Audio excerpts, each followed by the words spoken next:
Debuting in comics in 1940, Joker has seen many interpretations over the years. He's been a ruthless sadist, a trickster, and even a goodie from time to time.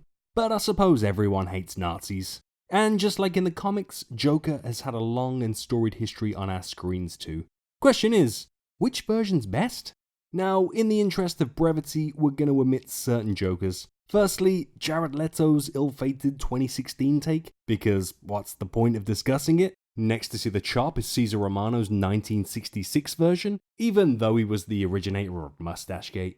This Joker's a tennis player, so we'll have to rule him out. Finally, and very sadly, we'll have to put Mark Hamill to one side too, because his sheer longevity makes it a little unfair, plus we're only talking live action here. So in this video, we'll compare the 3 remaining cinematic versions of Joker, scoring them across 5 rounds until we decide once and for all who to crown the Clown Prince of Crime. And FYI, there will be spoilers ahead. Round 1, Origin.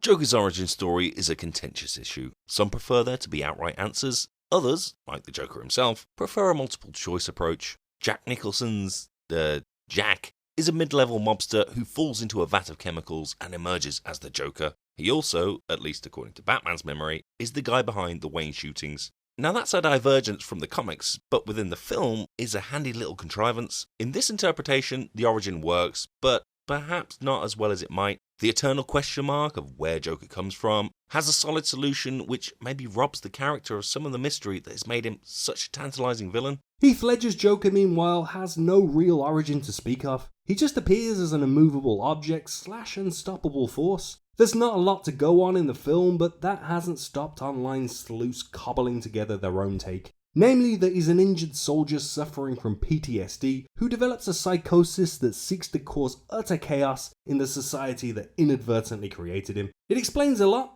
not that the guy's giving much away. It's worth mentioning that this Joker's differing recollections of his history harks back to his comic book counterpart. How did he get those scars?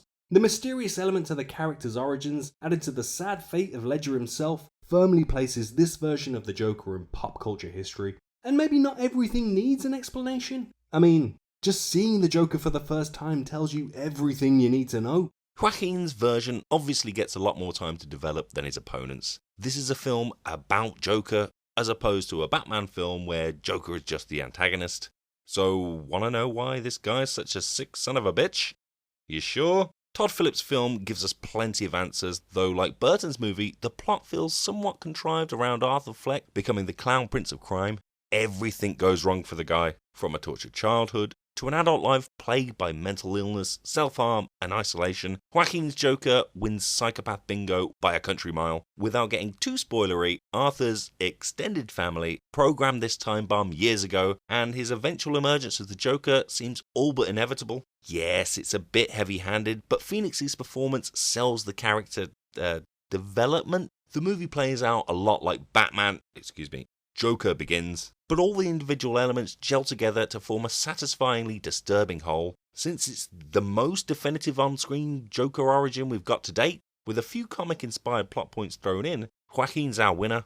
Round 2, Characterization. Jack Nicholson's roguish wildman persona may seem appropriate for a character like the Joker, but an argument can be made that he's not actually interpreting the character at all, rather just playing Jack Nicholson in a purple suit. Despite the physical transformation seen in the film, Jack the character pretty much stays Jack, but laughs more, and appreciates art more. Oh, and Prince. He even wears a raspberry beret.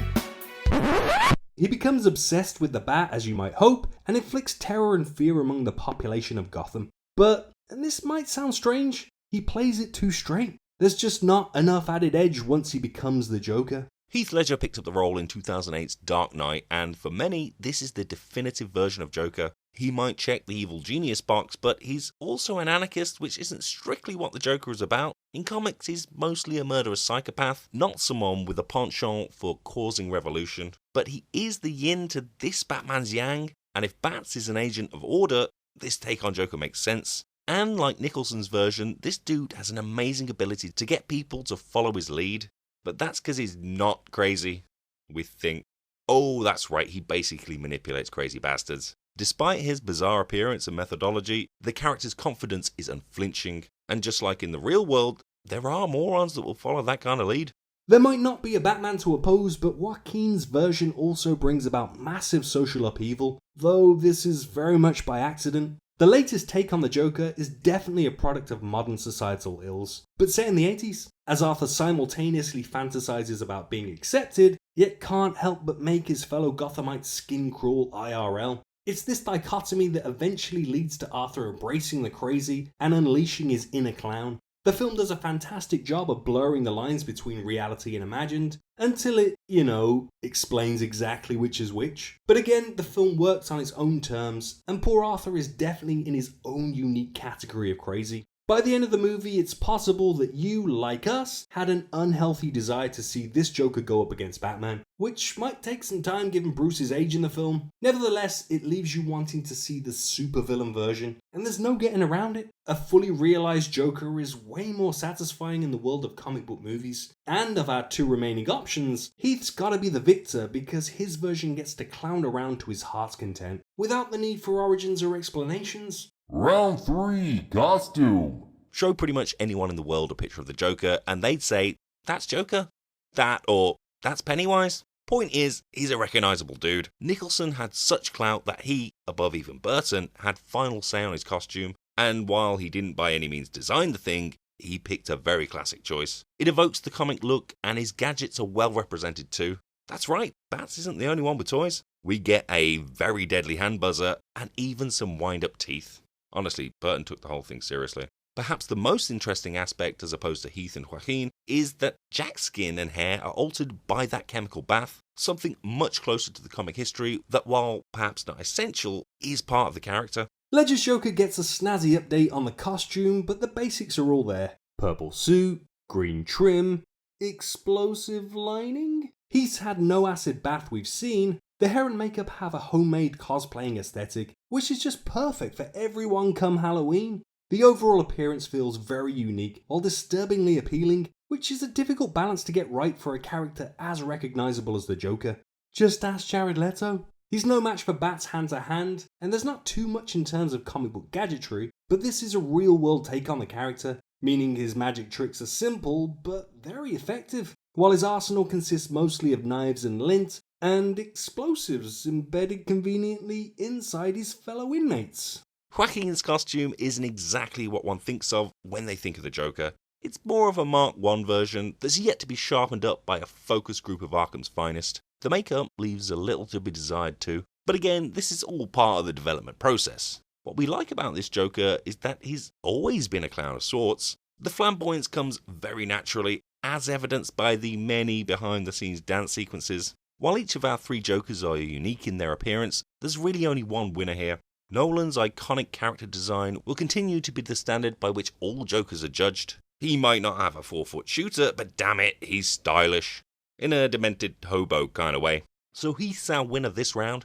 Round 4, motivation. How do you even begin to consider the motivation of a character like Joker? Batman's been doing it for years, and where's it got him? Jack's Joker is already a ne'er-do-well, but wronged by Batman as he is, he pretty much pursues a campaign of revenge. With a little hold the city to ransom, cause why not along the way. Jack starts as an underling to another Jack Palance this time, and wants to get to the top of the Gotham underworld, and now Bats is in the way.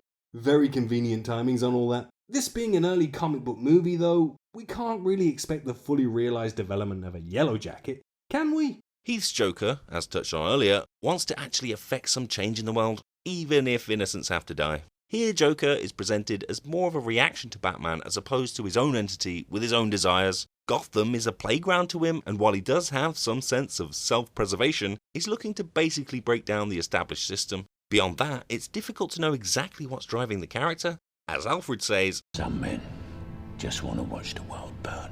Which is all fine and dandy, but not very helpful when trying to make a comparison video. That said, Ledger's Joker is relatable in a weird way. It's almost fantasy fulfillment, sticking it to the establishment behind a very cunning plan. All in all, this Joker works in terms of character, even if that means we never get to know why.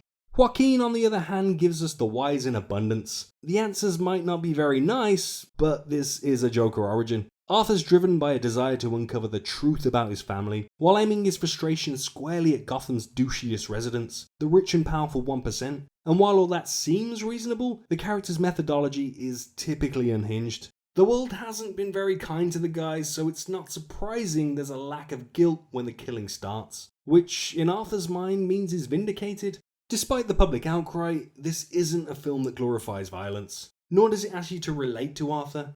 If you do, it's probably time to go speak to a professional. And no, not the John Reno kind. There's a case to be made for two Jokers here, and it really comes down to personal preference. Do you prefer him to have clear motivations, or not? For us, we're inclined to give Joaquin the nod here because, despite having a definite impetus, there are still plenty of blurred edges that aligns perfectly with the comic book version. Round 5, performance. What would this video be without some mention of performance? For those keeping score, we have Heath and Joaquin tied on 2 rounds apiece, so this is the decider, meaning Jack's no longer a consideration. Sure, he was good as Mr. J, but in terms of performance, he doesn't come close to Ledger or Phoenix, which is in part down to the material Nicholson had to work with. We're not saying it's a bad performance. In fact, the argument could be made that the others are so good because Nicholson raised the bar so high in the first place, but sadly got left behind in a somewhat dated comic book movie. Look, you're welcome to tell us otherwise in the comments. Ledger famously isolated himself leading up to his portrayal, keeping a diary to help him dream up the character's twisted persona. He may have gotten a lot of abuse prior to the movie's release, but damn did he silence his critics. Ledger's Joker is a little grungier than the others, but it's a character that fits perfectly into Nolan's Bat universe, with all the malice and creepiness you'd expect from the Dark Knight's most famous villain. But more than that, he takes great pleasure in his actions, and the extremes he's willing to go to make for a genuinely disturbing portrayal. Nolan apparently went to great lengths while editing the film to ensure he did justice to Ledger's performance, and not a second is wasted. It clearly did the trick, with Ledger winning a posthumous Oscar, and it says a lot when you outshine even your husky voice co-star. Phoenix's performance, meanwhile, cranks the creepy factor up to 11. This being his movie, we spend a lot more time in his personal space, and he cleverly pushes just as much as he pulls to provide at least a few faint glimpses of humanity behind those crazy eyes. The actor clearly transformed his body to give the performance an additional edginess too. You can literally see the guy's skeleton, and a pair of shoulder blades have never looked so disturbing. With all this exposure front and centre, there's bound to be a few wasted opportunities, and inevitably, the new movie is guilty of overdoing it on several occasions. We mentioned the dancing scenes, but even in spite of these shortcomings and Ledger's powerhouse performance, we're inclined to give Joaquin the win because we get to see all his vulnerabilities. He might not be the real Joker, and he might not be relatable, but you can at least empathise in that you get to glimpse inside the mind of a downtrodden outcast doing his best to keep a lid on his frustrations. For a short while, anyway. Admittedly, we might be getting swept up in the fact that it's more recent and possibly more relevant, but for us, Joaquin has more variation and that touch more humanity, so he's our winner. So Joaquin Phoenix is officially crowned the Clown Prince of Crime, at least according to us. But honestly, we kind of disagreed with this one, but just like our other Versus videos, this is all very subjective, and the rounds are kind of stupid. So if you disagree, even if you think Jack or one of the others is the best, be sure to let us know your favourite in the comments, and feel free to cast your vote in the poll up top. We'd be very grateful for a like or even a sub, but at the very least, thanks for watching this video. Here's a couple more suggestions for you.